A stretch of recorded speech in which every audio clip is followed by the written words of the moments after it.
تو نیند کے کتنے مراحل ہیں؟ نیند کے یوں تو دو مرحلے کہے جاتے ہیں جنہیں انگریزی میں NREM اور REM مطلب نان ریپڈ آئی موومنٹ اور ریپڈ آئی موومنٹ کہا جاتا ہے، لیکن کچھ اسکالرز انہیں 3 مراحل میں تقسیم کرتے ہیں، جسے آسانی کے لیے ہم کہہ سکتے ہیں کہ ایک مرحلہ ہے کچی نیند کا، دوسرا گہری نیند اور تیسرا خوابی نیند۔ ان کے مطابق ہر مرحلے کا دورانیہ تقریباً 90 منٹ ہے۔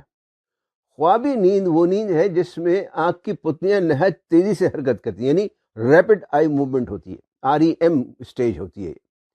تمام خواب خوابی نیند کے درمیانی آتے ہیں۔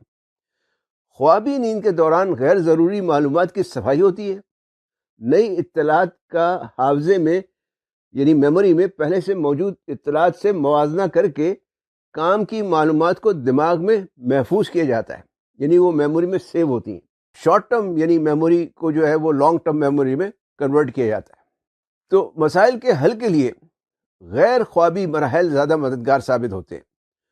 ہوتا کچھ یوں ہے کہ سوتے وقت نہ صرف دماغی خلیے سکڑ جاتے ہیں بلکہ شعوری دماغ کا باہر کی دنیا سے رابطہ منقطع ہو جاتا ہے، جس کی وجہ سے دماغ کے مختلف حصے ایک دوسرے سے بہتر طور پر کہنا چاہیے کہ بات چیت کرنے کے یا تعاون کرنے کے قابل ہو جاتے ہیں۔ اس دوران مسئلے کے حل کے لیے دماغی خلیوں کا ایک جال سا، ایک مربوط جال سا بن جاتا ہے، ان میں ایک ربط پیدا ہو جاتا ہے، ایک کنیکشن پیدا ہو جاتا ہے۔ لیکن اس کے لیے ضروری ہے کہ آپ سونے سے پہلے شعوری طور پر یعنی کانشیسلی اس مسئلے کو یا جو چیز آپ سیکھنا چاہتے ہیں اسے ذہن میں رکھتے ہوئے سوئیں۔ کہا جاتا ہے کہ خواب میں مسئلے کا حل دیکھنے کے لیے اگر سوتے وقت مسئلہ خواب میں دیکھنے کی نیت کر کے سوئے جائے تو خواب میں مسئلے کا حل دیکھنے کا امکان کافی حد تک بڑھ جاتا ہے۔ نیند انسان کے پورے اعصابی اور جسمانی نظام کی ایک طرح سے تجدید کرتی ہے، اس کو رینیو کرتی ہے، اسے تر و تازہ کرتی ہے۔